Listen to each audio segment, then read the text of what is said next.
Hello दोस्तों, आज जो है हम लोग एक बहुत ही अच्छा सा क्लास करने वाले हैं। पिछले क्लास में हम किसके बारे में पढ़े थे? मेंडलीव की आवर्त सारणी। उनका महत्व गुण सब खत्म हो गया था। आज जो हम लोग करने वाले हैं मॉडर्न पीरियोडिक टेबल, यानी आधुनिक आवर्त सारणी, जो अभी लोगों के द्वारा क्या किया जाता है, पढ़ा जाता है, और जो एग्जाम में क्वेश्चन है जो आता है। ठीक है। रेलवे का बात किया जाए तो यहाँ से 5 से 7 क्वेश्चन पर एग्ज़ाम फिक्स है। ठीक ना। केमिस्ट्री से क्वेश्चन आना है, उसमें से 3 से 4 क्वेश्चन आपका पीरियोडिक टेबल से रहेगा। तो आज जो है सबसे पहले हम लोग यही करेंगे कि आधुनिक आवर्त सारणी, आधुनिक आवर्त सारणी बनाए कौन थे? आधुनिक आवर्त सारणी, मॉडर्न पीरियोडिक टेबल।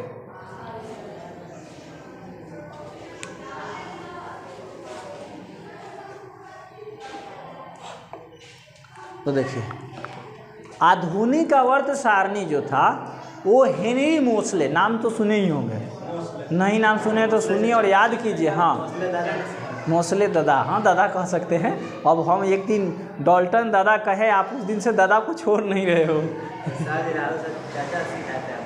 अच्छा, तो मोसले जो दादा थे वो बनाए थे, कि बनाए नहीं थे। आवर्त सारणी बनाने का जो काम था वो मेंडलीव ने ही किया था। जो मेंडलीव वैज्ञानिक थे उन्होंने ही हाँ आवर्त सारणी को बनाया था, बट जो मोसले थे वो इसको इम्प्रूव किए थे। इम्प्रूव क्या किए थे कि मेंडलीव का कथन था कि तत्वों का जो गुण होता है वो परमाणु भार के आवर्त फलन होता है। मतलब भार के बढ़ते क्रम में अगर उसको अरेंज करेंगे तो गुण दोहराए हुए मिलेगा। लेकिन 3 जगह गलत पाया गया था।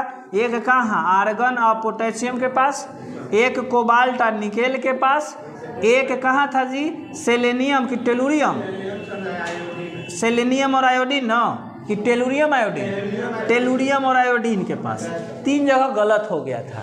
तो इसको देखे और कहे कि अरे वाह, इसमें क्या करें। जैसे कि मान लो ऐसा कैसे हो सकता है, आप गए रास्ते में कहीं जा रहे हैं, आप कोई देख रहे हैं कि वायरिंग कर रहा है, तो पाइप को नीचे से एंटर करा रहा है, तार को, जो वायरिंग वाला पाइप है उसको वायर को नीचे से एंटर करा रहा है, वो हो नहीं रहा है, बार बार फंस जा रहा है। अब आप गए और कहे कि एक काम कीजिए ना, इसको ऊपर से एंट्री कराइए, आराम से चला जाएगा। तो काम वही हो रहा है, बस आपने क्या किया, तरीका को बदलवा दिया। तो वही काम मोसले किए थे। इनका जो विभाजन था परमाणु भार था। अभी कहे कि नहीं, ये भार से गलत हो जा रहा है, इसको ऐसा करते हैं परमाणु संख्या पे अरेंज करते हैं। तो वही इनका नियम था कि तत्वों के जो गुण धर्म होते हैं वो परमाणु संख्या के आवर्त फलन होते हैं। यानी परमाणु संख्या के बढ़ते क्रम में अरेंज करेंगे तो गुणधर्म जो होगा दोहराई हुई मिलेगा। ठीक है। तो लिखेंगे आधुनिक आवर्त सारणी दिया कौन, उसके बारे में, यानी आधुनिक आवर्त सारणी के बारे में नोट करेंगे। लिखिए, इंग्लैंड के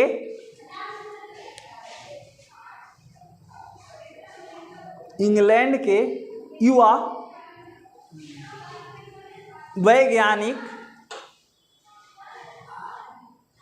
हेनरी मोसले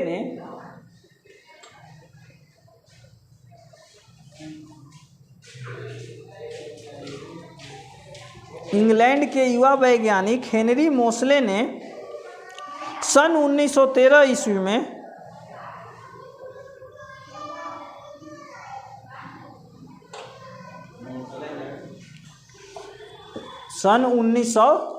ईस्वी में आवर्त सारणी को सुधारा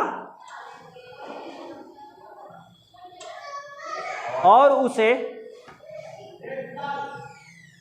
आधुनिक आवर्त सारणी का नाम दिया।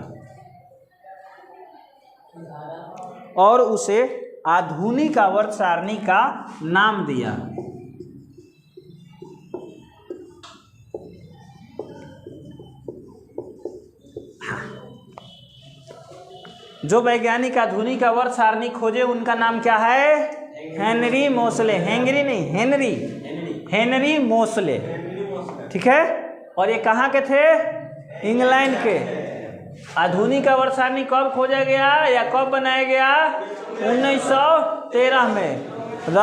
मेंडलीव अपना कार्यक्रम कब शुरू किए थे? जहाँ सर मेंडलीव अपना कार्यक्रम 1968 में शुरू किए थे और उसी समय पीरियोडिक टेबल बनाए थे। ठीक है, नहीं लिखवाए थे तो बता दे रहे, कंपटीशन वाले बच्चे समझ जाएंगे। आपको इतिहास अभी नहीं 11th 12th में पूछा जाएगा, कंपटीशन में जाओगे क्वेश्चन मिल जाएगा। ठीक है, 68 में कौन? मेंडलीव। और 13 में कौन? हेनरी मोसले। अगला टॉपिक लिखेंगे आधुनिक आवर्त नियम।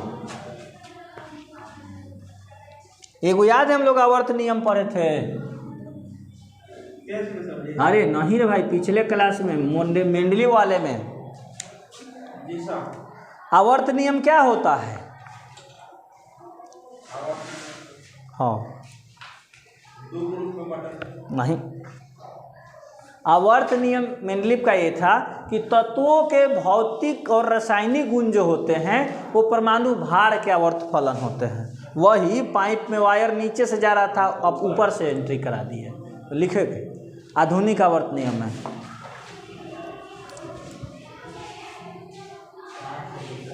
इस नियम के अनुसार तत्वों के भौतिक एवं रासायनिक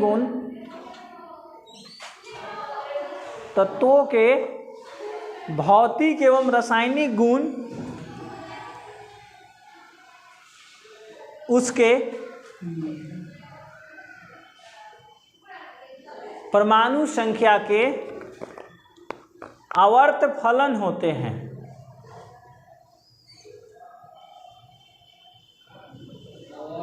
आवर्त फलन होते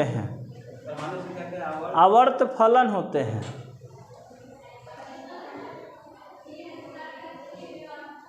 यहाँ बात को ध्यान देंगे, हेनरी का जो था नियम यानी आधुनिक आवर्त नियम परमाणु संख्या पर आधारित है। ठीक है, जबकि मेंडलीव जी का जो था वो क्या था?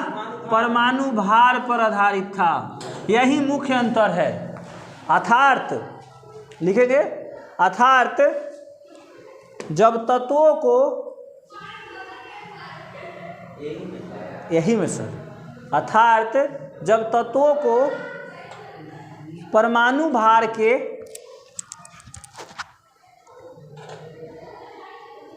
बढ़ते क्रम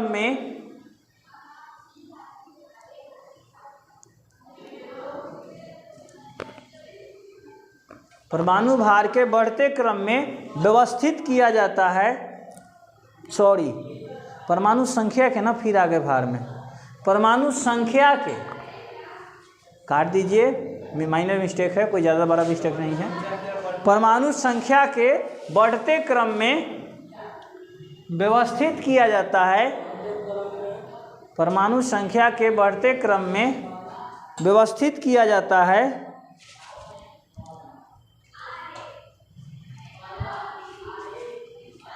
तो तत्वों के गुणधर्म दोहराई हुई मिलती है।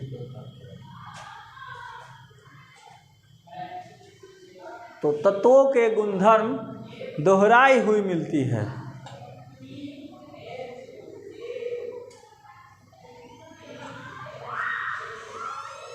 तो तत्वों के गुणधर्म दोहराई हुई मिलती है। अमन पनीशा जी को बंद कर दो भीतर।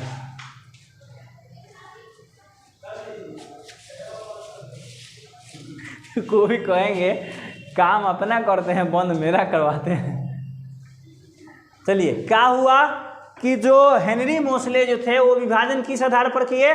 परमाणु संख्या के आधार पर। और जबकि मेंडलीव का जो विभाजन था वो किस आधार पर था? परमाणु भार के।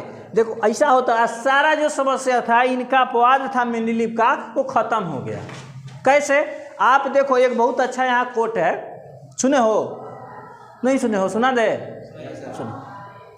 एक कुम्हार जानते हो ना, मट्टी के जो बर्तन बनाते हैं, वो चाक के द्वारा, चाक बोलते हैं ना उसको, जो गोल गोल घूमता है, उसके द्वारा जो था अथी बना रहा था, चिलम। चिलम सावन का दिन है, समझते ही हो, चिलमबाज कोई नहीं ना है, नहीं है, चिलम बना रहा था। तो उसकी पत्नी आई और बोली, ये शायद सोनू शर्मा जी कहे थे, तो बहुत लोग अपना कहते हैं कोट है ऐसा, कि ये क्या कर रहे हो, तो बोला कि चिलम बना रहे हैं। तो बोला कि गर्मी का दिन है, आजकल के दिन था, चिलम क्यों बना रहे हो, घड़ा बनाओ। लोग पानी पीने के लिए ज़्यादा मात्रा में खरीद कर ले जाएंगे, क्योंकि घड़ा जो होता है पानी को ठंडा रखता है। ये भी सोचे भाई चिलम तो कुछ ही लोग खरीदेंगे, सब लोग तो चिलम खरीदने से रहे नहीं, है ना। तो कहा कि अच्छा ठीक है घड़े बना देते भाई, डिज़ाइन तो चेंज करना था, बस घड़ा चलाने लगा, चेंज हो गया। उधर से मिट्टी कह रहा है, भाई क्या हुआ, क्या कर रहे हो, क्या कर रहे थे, क्या हुआ, क्या कर रहे हो और क्या कर रहे थे। बोला कि विचार बदल गया भाई। तो क्या चिलम बना रहे थे, अब घड़ा बनाएंगे। मिट्टी मालूम क्या बोला, क्या नहीं पता है। बोला कि तुम्हारा विचार बदल गया और मेरा जीवन बदल गया। बोला कुम्हार कैसे, क्योंकि बोला कि अगर हम चिलम बनते तो हम में जो आग भरा जाता और जलाया जाता, यानी कुछ मटेरियल डाला जाता है, जिसको गांजा बोलते हैं, चरस बोलते हैं वगैरह वगैरह, उसको डाला जाता और जलाया जाता, तो मैं भी जलता, जो हमको पीता वो भी जलता। कलेजा जलता है सर चिलम पीने से और सिगरेट पीने से। उसका हम प्रैक्टिकल एक दिन हो सके तो आपको कर कर दिखाएंगे, यहाँ सिद्ध करवा देंगे कि सिगरेट पीना, बीड़ी पीना कितना घातक है आपके लिए, ठीक है ना। वो आपके फेफड़ा में जाकर इंस्टेंटली नहीं दिखाई देता है, लेकिन वो आपको फेफड़ा में नुकसान करता है। तो वही बोला कि मैं भी जलता, दूसरों को भी जलाता, अब मैं घड़ा बनूंगा। कौन बोल रहा है, मिट्टी। खुद भी ठंडा रहूँगा और जो हमें घड़ा से पानी निकल कर पिएगा वो भी ठंडा रहेगा। तो तुम्हारा सिर्फ विचार बदला, हमारा जीवन बदल गया। तो वही बात है, मेंडलीव का जो विभाजन का आधार था वो परमाणु भार था, और कुछ नहीं, परमाणु को रहने दिया गया, भार को हटाकर संख्या कर दिया गया, और जो भी गड़बड़ सड़बड़ था आवर्त सारणी में सब सही हो गया।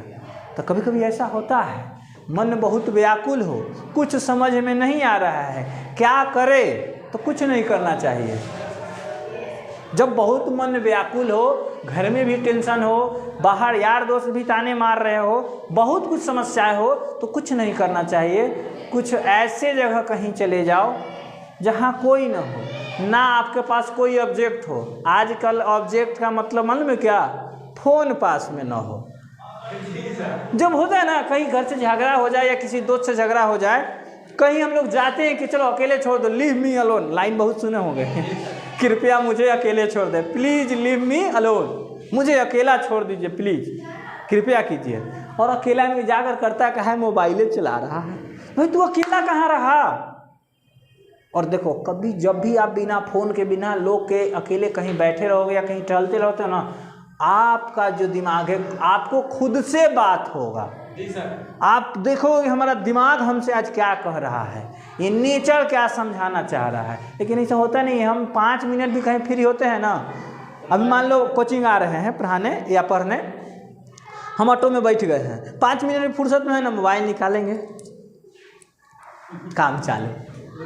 कहीं किसी काम से गए हैं, वहाँ काम होने में 10 मिनट देरी है, ऐसा नहीं करेंगे कि देख रहे हैं कैसे कैसे लोग आ रहे हैं, काम कैसे, वो उससे कोई मतलब नहीं है, जब आएगा तब देखे जाएगा। अभी अपना फ़ोन चेक कर लेते हैं, ये आदत लग गया है, इसको सुधारो। और तनी मुनी इसको सुधारोगे ना, जीवन में बहुत सारे चेंजिंग हो जाएंगे। वही बात है, परमाणु भार था तो बहुत सारा समस्या था, आज जैसे ही परमाणु संख्या आ गया तो सारा समस्या खत्म, समाप्त। तो यही मेन अंतर है कि मेंडलीव के जो विभाजन का आधार था वो क्या था, परमाणु भार। हेनरी के जो विभाजन का आधार है वो क्या है, परमाणु संख्या। ठीक है, तो अब हम लोग जो है मॉडर्न पीरियोडिक टेबल के बारे में बहुत अच्छा से पढ़ेंगे। ठीक है, चलिए। आधुनिक आवर्त सारणी, भाई फंस का ही रहा है बार बार, उसको हाँ उधर साइड कर दीजिए। देखिए सबसे पहला एकदम छपने वाला लल्लन टॉप क्वेश्चन, छापने वाला क्वेश्चन। जी सर, छापने वाला, दिमाग में डायरेक्ट एग्जाम में, किसी भी कंपटीशन एग्जाम में एकदम डायरेक्ट छापने वाला क्वेश्चन ए कि आधुनिक, हाँ हाँ नोट कीजिए, आधुनिक आवर्त सारणी में कुल कितने समूह और एक साथ करते रहे, अलग अलग भी पूछ सकता, आवर्त है, ठीक है। आधुनिक आवर्त सारणी में कुल कितने समूह और क्या है, आवर्त है, तो हमारा आंसर हो जाएगा सर 18 समूह जिसको ग्रुप कहते हैं और 7 ठो क्या है, आवर्त है। आइए डिफाइन भी हम लोग कर चुके हैं। लंबवत पंक्ति को यानी जो डंटा लेकर खड़ा हो उसको ग्रुप समूह कहते हैं, और जो शराब पीकर सोए हुए हो उसको क्या कहते हैं, आवर्त कहते हैं। जमाना है सर, अगर ऐसे ऐसे एग्जाम्पल ना दे तो आपको समझ नहीं आएगा। वैसे सर सूते का मतलब आधा सूतल की जगल ठीक है। तो लंबवत जो डंटे की तरह खड़ा हो वो हो जाएगा क्या, ग्रुप। जो सोए हुए हो उसको क्या कहेंगे, आवर्त। इसी बात पर ऑन कर लो फैन। चलिए थोड़ा उसको ऑफ कीजिए और ध्यान दीजिए, इसको ऑफ कर लीजिए।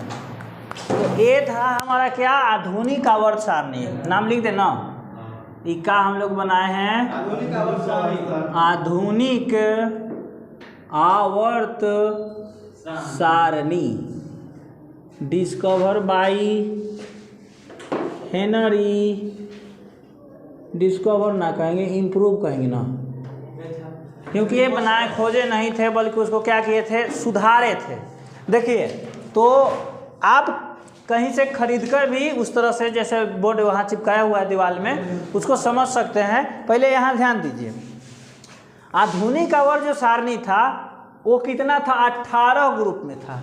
यहाँ ध्यान देंगे 1 2 3 4 5 6 7 8 9 10 11 12 13 14 15 16 17 और क्या 18। यही मेंडली भी किए थे, 1 से 7 को उप ग्रुप में बांटे थे ना। देखिए 7 गो है, 1A 2A 3A 4A 5A 6A 7A। 8वां नहीं, यहाँ 8वां को क्या कहा गया है, जीरो, वही नोबल गैस। यहाँ देखिए 1B 2B 3B 4B 5B 6B 7B। 8वां में यहाँ 3 तिरिक में टोटल 9 तत्व हैं, 8 9 10, तीनों ग्रुप मिलाकर 8वां ग्रुप है। तो ऐसे प्रश्न आता है कि जो है एस ब्लॉक में कुल कितने ग्रुप हैं। देखो इसको कहा जाता है एस ब्लॉक, यहीं तक है एस ब्लॉक। ध्यान दीजिएगा, अगर मिस्टेक किए होंगे तो सुधार लीजिए। ग्रुप 1 और ग्रुप 2 को जनरली क्या बोला जाता है, एस ब्लॉक। इसमें 2 हैं, एक ग्रुप 1 है जिसको हम लोग क्षार धातु भी कहते हैं, और एक ग्रुप 2 है जिसको क्या कहते हैं, क्षारीय मृदा धातु। कोई है क्या, नहीं ना। उसके बाद देखिए जो इधर वाला है वो है पी ब्लॉक, जो इधर वाला है वो क्या है, पी ब्लॉक। और ये पी ब्लॉक किसको छोड़कर है, हीलियम को छोड़कर। क्यों, क्योंकि हीलियम एस ब्लॉक का है लेकिन गुण दर्शाता है पी ब्लॉक के जैसा, इसी कारण कहाँ रख दिया गया है, पी ब्लॉक में। तो ये देखिए पी ब्लॉक में टोटल 6 ग्रुप हैं, जबकि यहाँ से यहाँ तक क्या कहलाते हैं, डी ब्लॉक के तत्व। यहाँ से यहाँ तक के क्या कहलाते हैं, डी ब्लॉक के तत्व। और इसको हम लोग अन्य ग्रुप में भी क्या कहते हैं, संक्रमण तत्व। 22 में भी, 2021 में भी, 19 में भी ये क्वेश्चन पूछे हुए और बार बार कंपटीशन में भी पूछता है कि किस ब्लॉक के तत्वों को संक्रमण तत्व कहा जाता है। तो आंसर क्या हो जाएगा हमारा, डी ब्लॉक। डी ब्लॉक के तत्वों को क्या कहा जाता है, संक्रमण तत्व। अब देखिए यहाँ जो है दिखाया गया है कुछ इस तरह की, 57 से 71, यानी यहाँ से लैंथेनम होते हैं। यहाँ कौन सा तत्व होता है, लैंथेनम। लैंथेनम यही 57 से 71 यानी 58 से लेकर 70 तक के तत्व यहाँ है, ठीक है। और इसको क्या कहा गया है, लैंथेनाइट। लैंथेनम तत्व का नाम है, और लैंथेनम के बाद ये सब तत्व आते हैं, तब इसको क्या कहा जाता है, लैंथेनाइट। उसी तरह से यहाँ जो है 89 से 103 वाले को कहा जाता है एक्टिनम। क्या कहा जाता है? एक्टिनम। और एक्टिनम के बाद ये सब तत्व आते हैं, इसलिए इसको क्या कहा जाता है? एक्टिनाइड। और इसको जनरली क्या कहा जाता है? F block elements. F block one नाम क्या है? अंतः संक्रमण तत्व। इंग्लिश में बात करें तो हो जाएगा इनर ट्रांजिशन एलिमेंट। आई क्या हो जाएगा हमारा? Transition element. ये भी आता है। इसको जनरल भाषा में जो है हम लोग 4F श्रेणी कहते हैं। क्या कहते हैं? 4F श्रेणी। और इसको कहा जाता है 5F श्रेणी। ये आता है कि 4F श्रेणी को किस नाम से जाना जाता है? तो आंसर क्या हो जाएगा? लैंथेनाइड। 5F श्रेणी को किस नाम से जाना जाता है? एक्टिनाइड्स। ये जो होते हैं प्रथम संक्रमण तत्व कहलाते हैं, ये द्वितीय, ये तृतीय और ये चतुर्थ। टोटल कै गो संक्रमण तत्व हैं? 4 गो ना। देखो 1 2 3 4, ये थोड़ा मुड़ा हुआ था, इसको देख लिया था। टोटल कै संक्रमण तत्व है? 4 संक्रमण श्रेणियाँ। सब में जो है 10-10 एलिमेंट्स हैं, यानी कुल जो हैं कै गो? 40 गो संक्रमण तत्व में सदस्य होते हैं। 14 दूनी 28 को किस में होते हैं? एफ ब्लॉक में। तो इससे और भी इम्पोर्टेंट क्वेश्चन जो है हम लोग आने वाले क्लासों में डील करेंगे। इसको आप स्क्रीनशॉट कर आसानी से उतार सकते हैं, या अगर आपके पास पैसा है तो 20 से 30 रुपया में देगा। आप जाइए और मार्केट से भी खरीद सकते हैं, उस तरह का बना बनाया पीरियोडिक टेबल मिल जाएगा। ठीक है, चलिए। हाँ, तब तक हाँ बढ़िया वो रहेगा, क्योंकि उसमें वो हरा लाल पीला सब दिखाई देगा। ये तो जिस कलर में बनाइएगा वही दिखाई देगा। आवर्त सारणी, आधुनिक आवर्त सारणी दीजिए, दे देगा। तो इसको स्क्रीनशॉट कर लीजिए। चलिए, आज के लिए इतना ही कर दीजिएगा आप लोग। हाँ।